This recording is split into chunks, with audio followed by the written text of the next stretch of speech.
When it comes to Jon Snow's true identity in Game of Thrones, they missed a huge opportunity with this character and with all kinds of really fascinating plots and subplots that could have been attached to this huge reveal.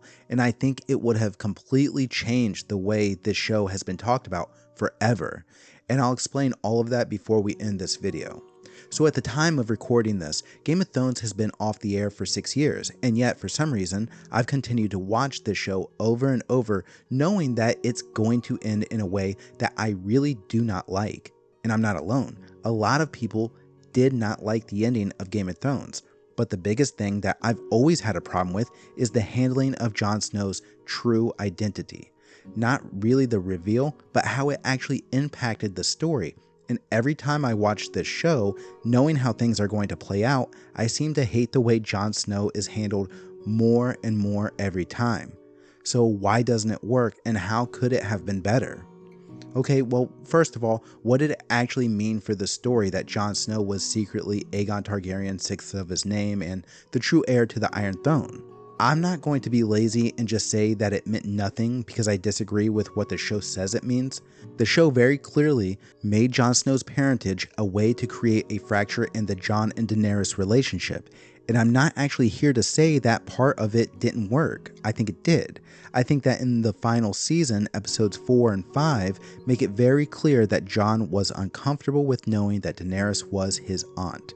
Now, of course, we don't know this because he says it straightforwardly, but it is certainly implied, and it's at least speculated by a conversation between Tyrion and Varys.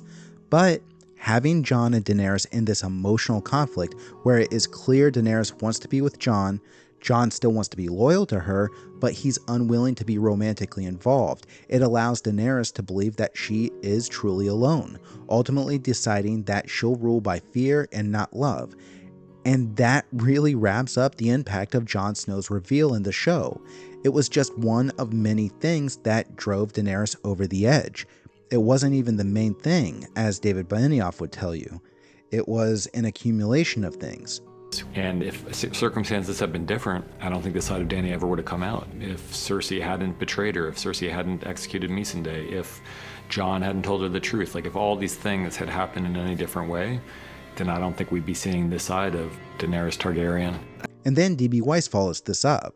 I don't think she decided ahead of time that she was going to do what she did. Okay, so it wasn't premeditated? Okay, so then the rule by fear and not love argument, well, that's basically just thrown out, at least by the words of the showrunners, right? I mean, sorta.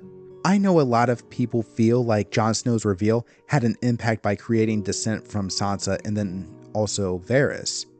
And, well, no, it didn't. Not really.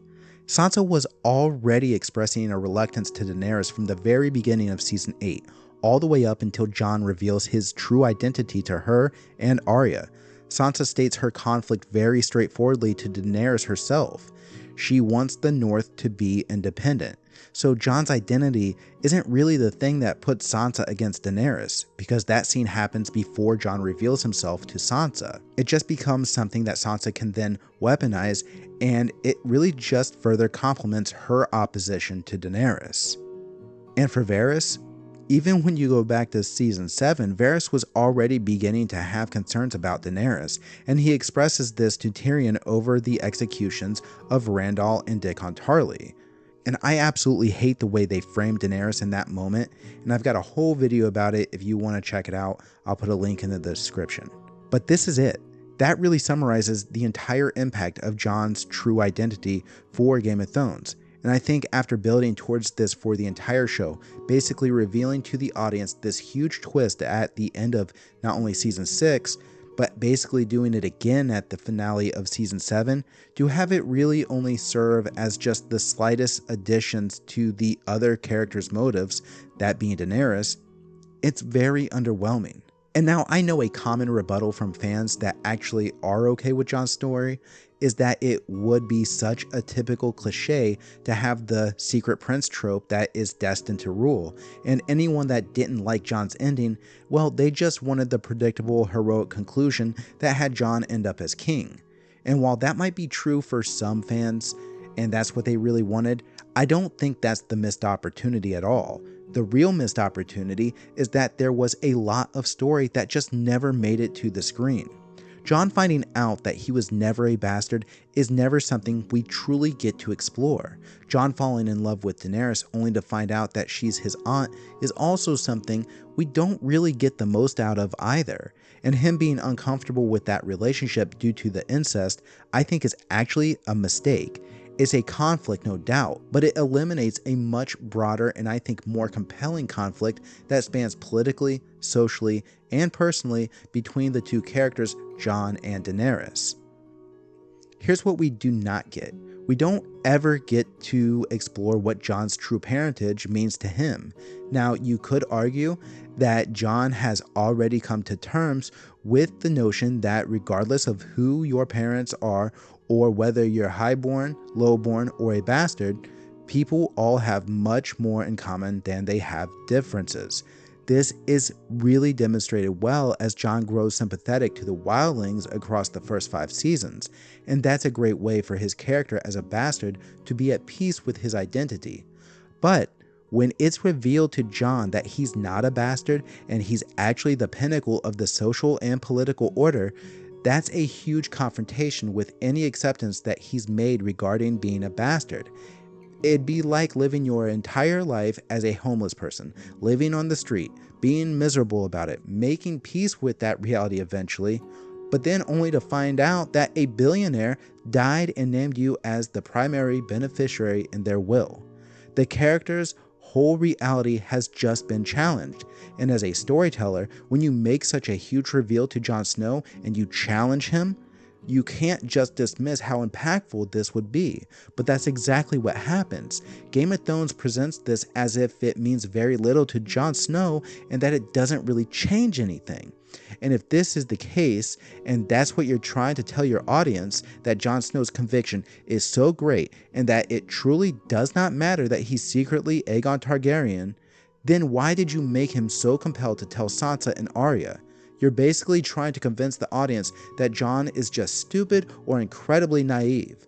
It's one thing for him to tell Arya, as she does nothing with that information. We actually don't hear a single thought she has on the subject, like, ever. But Sansa, she's literally been challenging and undermining Jon quite openly since season 6. If he truly believes it doesn't matter and he's truly loyal to Daenerys, it's very difficult to understand what compels him to tell Sansa. See, I think it's important for it to matter to Jon. I think it is important that the truth gets out and it does become widespread because it drives conflict, and conflict drives story.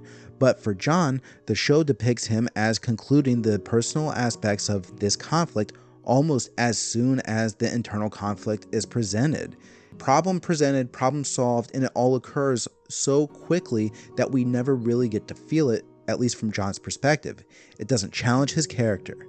Instead, this huge reveal is just given to Daenerys as an additional motive to go mad, not even her primary motive, just one of many, as the showrunners would say. Where if the North as a whole discovers this information about Jon, and that seems reasonable considering Sansa shared it with Tyrion, the hand to Daenerys, who she is clearly at odds with, then it's totally reasonable to believe she'd share that information with those who are with her in the North, which puts it in line with her motive and furthers the descent of the North rejecting Daenerys and ultimately allowing the North to remain independent or pushing for Jon's claim to the Iron Throne. I mean, that's what Sansa wants. It's what she wanted since season 6. I think it should have played out very similar to how Daenerys predicted in episode 4, where this push for who should sit the Iron Throne ultimately becomes out of their grasp. I think even reorganizing the conflict between Daenerys and Cersei would have made this very interesting too. How would Cersei use the idea of Jon Snow having a legitimate claim play into her decisions, and while we're at it, how would the entire realm respond? What if the North became conflicted? What if they now rejected Jon Snow, or if just some of them rejected Jon Snow? Maybe they don't. When you drop the plot twist that Jon is secretly the heir to the Iron Throne, and you only use this plot twist to impact one character, Daenerys, and not Jon, not the rest of the characters, and not even the realm, this feels like the most massive conflict after the Night King, and it really feels like it just gets brushed aside. I mean, don't you find it bizarre when in the final episode, everyone is trying to decide who should be king and nobody mentions Jon Snow at all? Not Sansa, not Arya, not a single mention of Jon Snow. It's very bizarre. And of course, Grey Worm would certainly protest, but it somehow isn't even on anyone's mind. My point is, this big of a reveal should have turned Game of Thrones upside down. And the reason it doesn't is because it doesn't mean much to Jon at all. The only thing it does for Jon, in my opinion, which is a mistake, and that mistake is making Jon uncomfortable with the relationship between him and Daenerys. I understand the incest part, but in the world of Game of Thrones, as absurd as it is, it almost allows this concept to not be nearly as taboo as it is in our world. And I think Game of Thrones should have used this to its advantage. I think it tells a much more compelling story if Jon and Daenerys both want to be together and they try to resist the politics that are trying to tear them apart. Almost a really messed up Romeo and Juliet scenario. And as these two sides collide and it gets out of control, the sacrifice of the romantic relationship would have had that much of a bigger and more meaningful impact than Jon just being weirded out by Daenerys being his aunt. I like the idea that Jon didn't ultimately become the secret prince that would inherit the Iron Throne. I do think that's too much of a trope, but I also think that allowing it to serve such a small purpose, that of just being one of many things to push Daenerys over the edge, it really makes the biggest plot twist in all of Game of Thrones incredibly underwhelming. Now, if you agree, let me know by leaving this video a like, and if you disagree, let me know in the comments. And for more videos just like this, go ahead and click right here.